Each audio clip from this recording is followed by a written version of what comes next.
ಇಲ್ಲಿ ಹೆಚ್ಚು ಕಡಿಮೆ ಎಲ್ಲರೂ ಸೇರಿದಿರಿ. ನೀವು ಎಲ್ಲರೂ ಒಂದು ಎರಡು ಸತಿ ಇಲ್ಲ, ಸಾಕಷ್ಟು ಸತಿ ನನ್ನ ಚೇಂಬರ್ಗೆ ಬಂದು ನನಗೆ ಮಾತಾಡಿ ಬಂದಿರೋರು ಇದ್ದೀರಿ.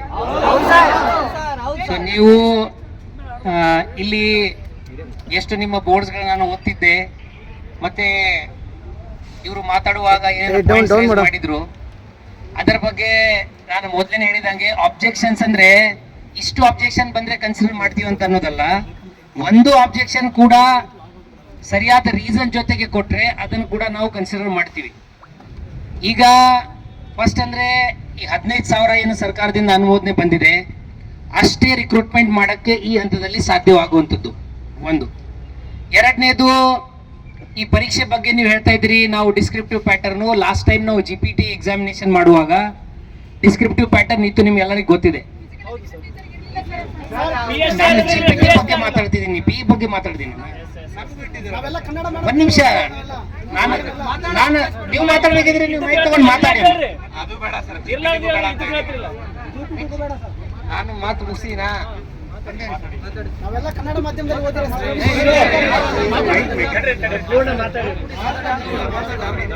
ಸೊ ನಿಮ್ಗೆ ಗೊತ್ತಿದಂಗೆ ನಾವು ಲಾಸ್ಟ್ ಟೈಮ್ GPT ರಿಕ್ರೂಟ್ಮೆಂಟ್ ಮಾಡುವಾಗ ಡಿಸ್ಕ್ರಿಪ್ಟಿವ್ ಎಕ್ಸಾಮಿನೇಷನ್ ಇತ್ತು. ಈಗಾಗಲೇ ಅದಕ್ಕೆ ಸಾಕಷ್ಟು ಅಬ್ಜೆಕ್ಷನ್ ಬಂದ ನಂತರ ನಾವು ಅದನ್ನು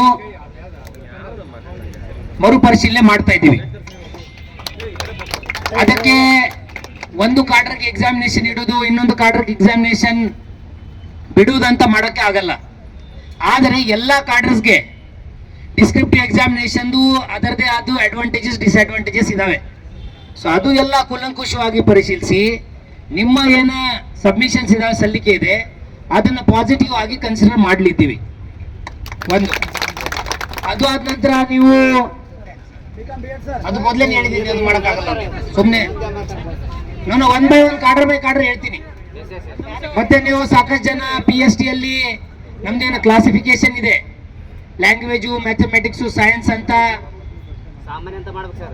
ಅದನ್ನು ನೀವು ಜನರಲ್ ಆಗಿ ರಿಕ್ರೂಟ್ ಮಾಡಬೇಕು. ಮತ್ತೆ ಇಂಡಿವಿಜುವಲ್ ಸಬ್ಜೆಕ್ಟ್ ವೈಸ್ ಏನು 50% ಕ್ರೈಟೀರಿಯಾ ಇದೆ. ಯಾರು ಮಾತಾಡ್ತೀರಿ ಮಾತಾಡ್ಬಿಡ್ರಪ್ಪ, ಯಾರಾದ್ರೂ ಕರಿಯಪ್ಪ ಅವ್ರಿಗೆ ಕರಿ. ಸೊ ಅದನ್ನ ಕೂಡ ನಾವು ಪಾಸಿಟಿವ್ ಆಗಿ ಕನ್ಸಿಡರ್ ಮಾಡ್ಲಿದ್ದೀವಿ.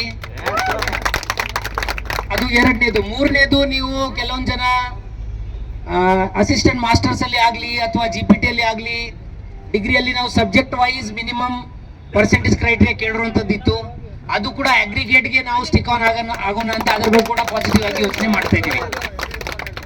ಮತ್ತೆ ಈ ಬಗ್ಗೆ ಮಾತಾಡ್ಬೇಕಾಗಿದ್ರೆ 1 ವರ್ಷದ CPED ಡಿಪ್ಲೊಮಾ ಯಾರ್ದಿತ್ತು ಅವರಿಗೆ ಕನ್ಸಿಡರ್ ಮಾಡಿ ಅಂತ ನೀವು ಕೇಳ್ತಾ ಇದ್ರಿ.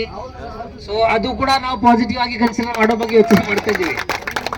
ಮತ್ತೆ ಅದು ಹೇಳ್ತೀನಿ. ಈಗ BCom ಬಗ್ಗೆ ನಿಮ್ಗೆ ಎಲ್ಲರಿಗೆ ಗೊತ್ತಿದೆ. ನೀವು ಕೆಲವೊಂದು ಜನ ಹೇಳ್ತಾ ಇದ್ರಿ ನಮ್ಗೆ ಗೆಸ್ಟ್ ಟೀಚರ್ ಯಾಕೆ ತಗೊಂಡ್ರಿ, ನಮ್ಗೆ TET ಯಾಕೆ ಬರ್ಲಿಕ್ಕೆ ಬಿಟ್ರಿ, ಮತ್ತೆ ನಮ್ಗೆ B.Ed ಯಾಕೆ ಮಾಡ್ಲಿಕ್ಕೆ ಅವಕಾಶ ಕೊಡ್ತಾ ಇದ್ರಿ. ಮತ್ತೆ ಅದಕ್ಕೆ ಕೆಲವೊಂದು ಜನ ಹೇಳ್ತಾ ಇದ್ದಾರೆ ಅದಕ್ಕೆ ಕೋರ್ಟ್ ಆರ್ಡರ್ ಇದೆ. ಕೋರ್ಟ್ ಆರ್ಡರು ಒಂದು ಸಿಂಗಲ್ ಕೇಸಲ್ಲಿ ಇರುವಂತದ್ದು, ಅದನ್ನ ಡೀಟೇಲ್ ಆಗಿ ನೋಡಿದ್ದೀವಿ. ನಾನು ಆವಾಗನೇ ಹೇಳಿದ್ದೆ ಕೋರ್ಟ್ ಆರ್ಡರ್ ಸಿಂಗಲ್ ಪರ್ಸನ್ಗೆ ಇತ್ತು. ಮತ್ತೆ ಈ BCom ಅಲ್ಲಿ ನೀವು ಗ್ರಾಜ್ಯುಯೇಷನ್ ಮಾಡುವಾಗ, ಯಾಕೆಂದ್ರೆ ನಮ್ಮ ಕೆಲವೊಂದು ಯೂನಿವರ್ಸಿಟೀಸ್ ಅಲ್ಲಿ ಬೇರೆ ಬೇರೆ ಸಬ್ಜೆಕ್ಟ್ ಜೊತೆಗೆ ನೀವು ಕಾಂಬಿನೇಷನ್ ಮಾಡಿಕೊಂಡು ನೀವು BCom ಅಲ್ಲಿ ಓದುವ ಸಾಧ್ಯತೆಗಳಿದಾವೆ. ಜನರಲಿ ಅಂಡರ್ಸ್ಟ್ಯಾಂಡಿಂಗ್ ಏನಿದೆ ಅಂದ್ರೆ ಅಕೌಂಟೆನ್ಸಿ ಆಗ್ಲಿ ಮ್ಯಾಥಮೆಟಿಕ್ಸ್ ಆಗ್ಲಿ ನೀವು ಓದಿರ್ತೀರಿ ಅಂತ ಅನ್ನೋದು. ನೀವು ಒಂದು ವೇಳೆ ಈಗ ಸದ್ಯಕ್ಕೆ ಅದರ ಬಗ್ಗೆ ಇನ್ನೂ ನಾವು ಯೋಚನೆ ಮಾಡ್ತಾ ಇದ್ದೀವಿ. ಬಟ್ ಆಸ್ ಆನ್ ಟುಡೇ ಹೇಳ್ಬಿಡ್ತೀನಿ ನಾನು, ಇವತ್ತಿನ ನಾವು ಮಾಡಿರ್ತಕ್ಕಂಥ ಯೋಚನೆ ಪ್ರಕಾರ ನೀವು BCom ಅಲ್ಲಿ ನಾವು ಕೊಟ್ಟಿರ್ತಕ್ಕಂಥ ಸಬ್ಜೆಕ್ಟ್ಸ್ ಅಲ್ಲಿ ಏನು ಸಬ್ಜೆಕ್ಟ್ಸ್ ನಾವು ಕೊಟ್ಟಿದ್ದೀವಿ ಆ ಸಬ್ಜೆಕ್ಟ್ಸ್ ಅನ್ನು ಸ್ವಲ್ಪ ಇನ್ನೂ ಅಡಿಷನಲ್ ಸಬ್ಜೆಕ್ಟ್ಸ್ ಅಲ್ಲಿ ಸೇರಿಸಲಿಕ್ಕೆ ನಾವು ಪ್ಲಾನ್ ಮಾಡ್ತಾ ಇದ್ದೀವಿ. ಅಷ್ಟು ಕನಿಷ್ಠ ಸಬ್ಜೆಕ್ಟ್ಸ್ ನೀವು ಓದಿರೋದಿದ್ರೆ BCom ಅವ್ರಿಗೆ ಕೂಡ ನಾವು ಅವಕಾಶ ಮಾಡಿ ಕೊಡ್ಲಿದ್ದೀವಿ. ಅದರಲ್ಲಿ ಸಬ್ಜೆಕ್ಟ್ಸ್ ಇಲ್ಲ ಕೋರ್ಟ್ ಆರ್ಡರ್ ಇರುವಂತದ್ದು ಎಕ್ಸಾಮಿನೇಷನ್ಗೆ ಹೇಳ್ತೀನಿ 1 by 1 ಹೇಳ್ತೀನಿ. ಅದು BCom ಬಗ್ಗೆ ನಾನು ಆಗ್ಲೇ ಹೇಳಿದಂಗೆ ಸದ್ಯಕ್ಕೆ ಈ ಹಂತಕ್ಕಿಂತ ನಾವು ಬಂದಿದ್ದೀವಿ. ಮುಂದಿನ ಜನರಲ್ ಆಗಿ ಅಲೌ ಮಾಡ್ಬೇಕಾ ಬಿಡ್ಬೇಕಾ ಅಂತ ಅನ್ನೋದ್ರ ಬಗ್ಗೆ, ಯಾಕೆಂದ್ರೆ ಸಾಕಷ್ಟು ಜನ ನೀವು ಹೇಳಿದಿರಿ ಅದು ನಮ್ಗೆ B.Ed ಯಾಕೆ ಮಾಡಕ್ಕೆ ಬಿಡ್ತಾ ಇದ್ರ ಅಂತ ಅನ್ನೋದು. ನಮ್ಗೆ ಆಲ್ರೆಡಿ ಈವನ್ TET ಇರ್ಲಿ ಈ ಎಲಿಜಿಬಿಲಿಟಿ ಇರುವಂತದ್ದು examination don't guarantee you eligibility for selection. ಏನೋ ಏನು ಅದು TET ಯಾವ ಸಿಲೆಬಸ್ ಇತ್ತು ಅಲ್ಲಿ ಯಾಕೆ ಬಿಟ್ರಿ? ಸೊ ಅದರ ಬಗ್ಗೆ ಅದು ಬೇರೆ ಮಾತಿದೆ. ನಾನು ಬಿಕಾಮ್ ಬಗ್ಗೆ ಏನು ಯಾವ ಹಂತಕ್ಕೆ ನಾವು ಯೋಚನೆ ಮಾಡ್ತಾ ಅದ್ರ ಬಗ್ಗೆ ಹೇಳ್ತಾ ಇದ್ದೀನಿ.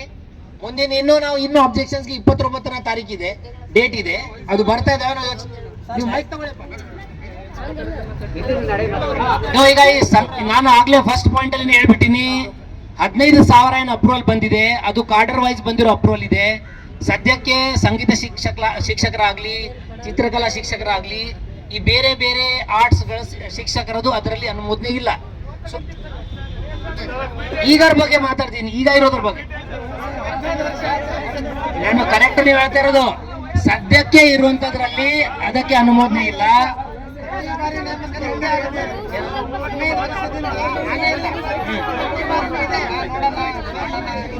ನೆಕ್ಸ್ಟ್ ಅದು ನೆಕ್ಸ್ಟ್ ರಿಕ್ರೂಟ್ಮೆಂಟ್ ಅಲ್ಲಿ ನಾವು ಅದನ್ನು ಪಾಸಿಟಿವ್ ಕನ್ಸಿಡರ್ ಮಾಡ್ತೀವಿ. ಒಂದು ನಿಮಿಷ ಮುಗಿಸ್ಬಿಡ್ತೀನಿ ಫುಲ್, ಆಮೇಲೆ ನೀವು ಮೈಕ್ ತಗೊಳ್ಳಿ. ಮತ್ತಿನ್ನು ಯಾವ ಕಾರಣದ ಉಳಿದಿದೆ ಮಾತಾಡೋದು? ದೈಹಿಕ ಶಿಕ್ಷಕರ ಬಗ್ಗೆ ಆಲ್ರೆಡಿ ಹೇಳಿದ್ದೀನಿ. CPED 1 ಇಯರ್ದು ಏನು ಕೋರ್ಸ್ ಇದೆ ಅದು ನಾವು ಈಗ ಏಜ್ ಲಿಮಿಟ್ ಬಗ್ಗೆ ನೀವು ಕೇಳಿದ್ರಿ. ಅದು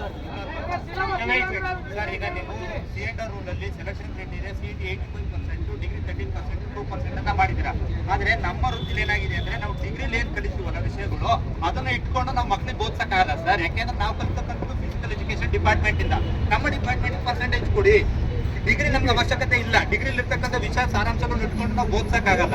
B.Ed ಮಕ್ಕಳಲ್ಲಿ B.Ed ಅಲ್ಲಿ ಏನಿರ್ತದೋ ಡಿಗ್ರಿ ಓದಿರ್ತಕ್ಕಂಥ ಈಗ ಅದು ನಾವು ಅದರ ಬಗ್ಗೆ ಯೋಚನೆ ಅದರ ಬಗ್ಗೆ ಯೋಚನೆ ಮಾಡಿದೀವಿ. ಪ್ರೊಫೆಷನಲ್ ಕೋರ್ಸಸ್ ನೀವು ಈಗ ಅದಕ್ಕೆ ಉತ್ತರ ಕೊಡ್ಲಾ? ನಾವು ಇದನ್ನು ಈ ರೇಷೋ ಏನ್ ಇಟ್ಟಿದೀವಿ, ಆ ರೇಷೋ ಇಡುವಾಗ ಈಗ ಸದ್ಯಕ್ಕೆ ಈಗ ನಿಮ್ಗೆ ಗೊತ್ತಿದೆ, ನೀವು ಬೇರೆ ಬೇರೆ ಕಾಲೇಜಿಂದ ಬೇರೆ ಬೇರೆ ಯೂನಿವರ್ಸಿಟಿಯಿಂದ ಈ ಎಲ್ಲಾ ರೀತಿಯ ಕೋರ್ಸಸ್ಗಳು ಮಾಡಿರ್ತೀರಿ. ಆ ಕೋರ್ಸಿನ ನೀವು ನಿಮ್ಮ ಟೀಚಿಂಗ್ ಅಲ್ಲಿ ಎಷ್ಟು ಪ್ರಮಾಣದಲ್ಲಿ ಯೂಸ್ ಆಗುತ್ತದೆ, ನೀವು ಮೆಥಡಾಲಜಿಯನ್ನು ಕಲ್ತಿರ್ತೀರಿ, ಅದರದ್ದು ಎಷ್ಟು ಯೂಸ್ ಆಗಿರುತ್ತದೆ, ಮತ್ತೆ ಈಗ ನಾವು ಯಾವ ಮಟ್ಟಕ್ಕೆ ಲೆವೆಲ್ ಪ್ಲೇಯಿಂಗ್ ಫೀಲ್ಡ್ ಕ್ರಿಯೇಟ್ ಮಾಡಬೇಕಾಗ್ತದೆ, ಅದು ಎಲ್ಲ ಗಮನದಲ್ಲಿ ಇಟ್ಕೊಂಡು ಇಟ್ಟಿರೋದು ಪ್ರಪೋಷನ್ ಇದೆ. ಅದು ನಾನು ಇದು ಉತ್ತರ ನಾವು ವಾದ ಮಾಡಕ್ಕಾಗಲಿಲ್ಲ. ಅದೇ ಡೈವರ್ಟ್ ಮಾಡ್ಬಿಡಿ,